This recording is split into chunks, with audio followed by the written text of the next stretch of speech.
عزب اللہ من الشیطان الرجیم بسم اللہ الرحمن الرحیم۔ وحید علی صاحب تو ڈاکٹر فیضی آپ کی خدمت میں حاضر ہیں۔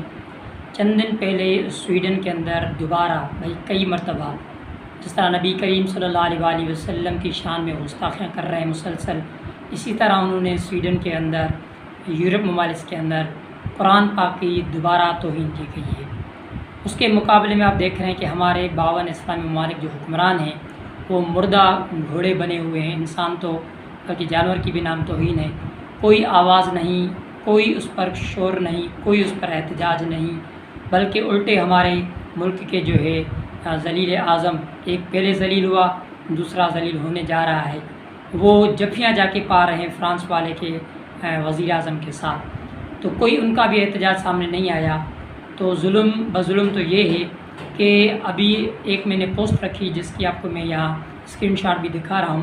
کہ فیس بک پر بھی میں نے ابھی ایک پوسٹ رکھی جس کے بارے میں میں نے یہ لکھا تھا کہ اسلامی 52 ممالک کے جو حکمران ہیں ان مردہ کی جو وہ وفات پا چکے ہیں، اور لہٰذا ان کی جنازہ نماز کچھ ہی اعلان بعد میں کیا جائے گا، تو فوراً فیس بک والوں کی طرف سے مجھے اسٹرائک آ گیا کہ یہ ہماری گائیڈ لائنس یا ہماری جو کمیونٹی اس کے خلاف۔ اس کا مطلب اب آپ فیس بک جیسے فورم پر جو ہے وہ قرآن پاک کے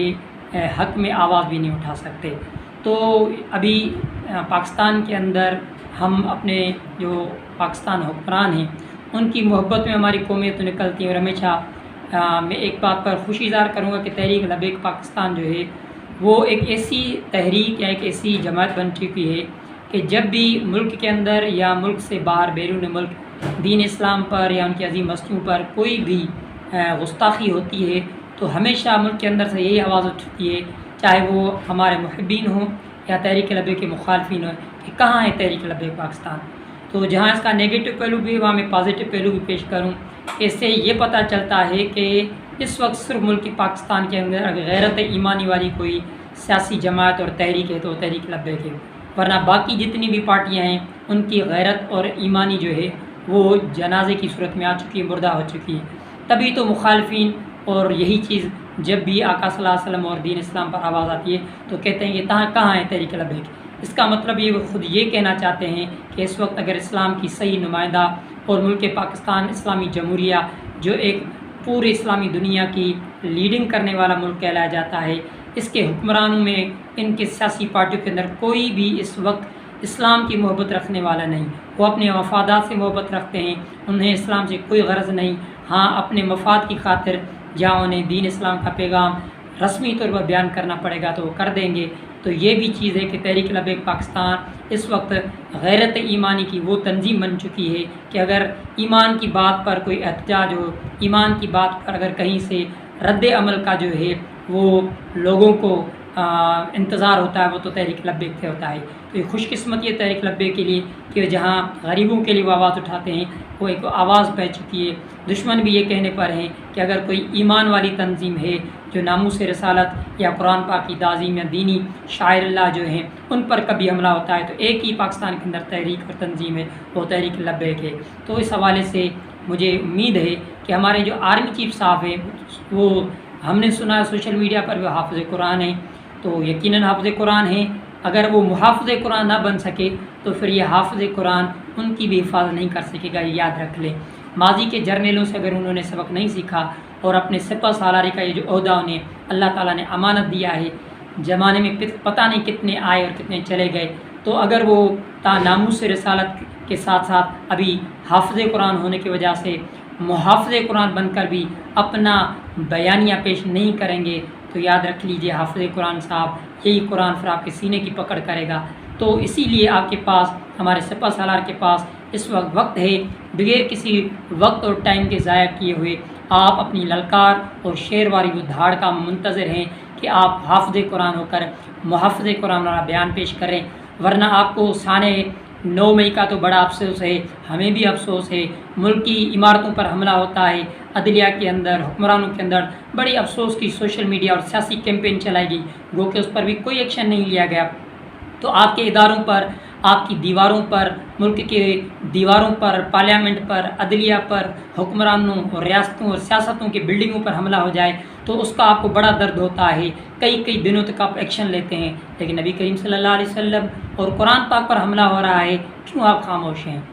جب یاد رکھیں ناموس رسالت اور تعظیم قرآن کے لیے آپ نہیں اٹھیں گے تو ملک کے کسی نہ حکمران کی عزت ہوگی، نہ ہی کسی ادارے کی اللہ تعالیٰ عزت رکھے گا، پھر سارے یوں ہی ذلیل اور رسوا ہوں گے جس طرح اب آپس میں ہو رہے ہیں۔ تو ابھی بھی وقت ہے، میں سپہ سالار سے اور حکومت وقت سے، امید تو بہت کم ہے لیکن میں سپہ سالار سے کہوں گا کہ آپ انفرادی طور پر اپنی چیف آف آرمی کی پوسٹ پر رہتے ہوئے، فوج کی نمائندگی کرتے ہوئے ایک ایسا بیان جاری کریں، آپ کے بیان سے یہ پورا یورپ اور مغرب قوتیں لرز جائیں، دکھائیں آپ اپنے غیرت ایمانی اور حافظ قرآن کی صورت میں آپ محافظ قرآن والا بیان دیں۔ میں آپ کا منتظر ہوں، مجھے امید آپ سے یہی ہے۔ اللہ تعالیٰ ہماری قوم کو بھی غیرت نصیب کرے، وہ اپنے قوم کے لیڈروں کی غیرت کے لیے تو ملک کی عمارتوں کو بھی نقصان دینے سے غرض نہیں کرتے، لیکن ناموس قرآن اور ناموس رسالت کی جب بات آتی ہے تو سب سارے تحریک لبیک پر دیکھتے ہیں۔ کیا صرف تحریک لبیک کے کارکنوں اور تحریک لبیک سیاسی تحریک کی خوش قسمتی ہے؟ کیا انہوں نے صرف دین اسلام اور نبی کریم صلی اللہ علیہ وسلم کا کلمہ پڑھا ہے؟ آپ صبح شام پھر قرآن کیوں پڑھتے ہو؟ تو آپ پر بھی تو ذمہ داری ہے کہ اپنے لیڈروں کے بتوں سے نکلیں اور دین اسلام کے لیے آواز بلند کریں۔ پیپلز پارٹی ہو، نون لیگ ہو، صرف رسمی بیان نہ دیں بلکہ ایک متحدہ اور اتحاد کا مظاہرہ کریں۔ تو میں سب سے امید رکھتا ہوں، جو ہے تو بہت نا امیدی والی بات، بس رسمی طور بیان دیں گے، عملی طور پر وہ ان کے یار ہیں، اندر سے سارے ایک جیسے ملے ہوئے ہیں۔ تو امید مجھے ابھی صرف سپہ سالار سے بھی ہے، اور تحریک لبیک تو ہمیشہ میدانوں میں آتی رہتی ہے، اس کی پہچان بن چکی ہے کہ اگر دین پر کوئی آواز بلند کرے گا تو صرف تحریک لبیک ہے۔ اس وقت میں خاص طور پر اس ویڈیو کے ذریعے سپہ سالار سے درخواست کرتا ہوں کہ وہ اپنے حافظ قرآن کے ساتھ محافظ قرآن والا وہ بیان جاری کریں کہ یورپ اور غیر مسلم قوتوں کے اندر خلبلی مچ جائے اور ملک کے اندر موجود ان کے یاروں میں بھی خلبلی مچ جائے کہ یہ کیا بیان آ گیا۔ مجھے امید ہے اس حوالے سے، اور دوسرا یہی میرا ویڈیو بنانے کا تھا کہ سوشل میڈیا پر، فیس بک پر اس وقت قرآن پاک کے حمایت میں جو ہم اگر کوئی پوسٹ رکھتے ہیں تو اس پر بھی گائیڈ لائن آ جاتی ہے۔ اللہ تعالیٰ ہمیں غیرت ایمانی سے سرشار فرمائے۔ میں نے اپنا پیغام آپ تک پہنچا دیا، دل کا پیغام تھا، جہاں تک میں کر سکتا وہ میں نے کہہ دیا۔ اللہ تعالیٰ ہمیں آپ سب کو ناموس رسالت، قرآن پاک کی عظمت پر بولنے اور جہاں جتنا ہم کر سکتے ہیں اور اس پر مرنے مٹنے کا بھی جذبہ عطا فرمائے۔ پیران اولیاء کرام، علماء کرام سارے نکلیں، حضور کے دین پہ کھاتے ہیں تو پھر رسمی بیان نہ دیں۔ اس وقت تو ساری سڑکیں جو عید کی قربانیوں میں مصروف ہیں، ایک بڑی ہم سے قرآن پاک کی عظیم نعمت پر اتنی گستاخی ہوئی ہے، اس پر ہم کیوں چپ کر کے بیٹھے ہوئے؟ کوئی چینل نہیں بڑھتا، کوئی دین سے حمایت جس پر دین کے نام پر کھاتے ہیں وہ نہیں بول رہے۔ اللہ تعالیٰ یاد رکھیں، ہماری آپ کی کوئی اوقات نہیں اس کائنات میں، اگر ناموس رسالت اور قرآن کی تعظیم اور حفاظت کے لیے ہم نہ نکلے تو یاد رکھیں ہماری بھی حفاظت نہیں ہوگی۔ اللہ تعالیٰ بے پرواہ ہے۔ مجھے آپ کو اللہ تعالیٰ سمجھ عطا فرمائے۔ ڈاکٹر فیضی وحید علی سہتو کا یہ پیغام تھا، میں نے اپنا پیغام یوٹیوب کے ذریعے دے دیا۔ اللہ تعالیٰ اب غیور قوموں کو اور غیور حکمران کو کچھ غیرت نصیب کرے، غیرت ایمانی، جس طرح اپنے لیڈروں پر ان کو کارکنوں کو آتی ہے تو اس طرح امت کو بھی آنی چاہیے۔ السلام علیکم ورحمۃ اللہ وبرکاتہ۔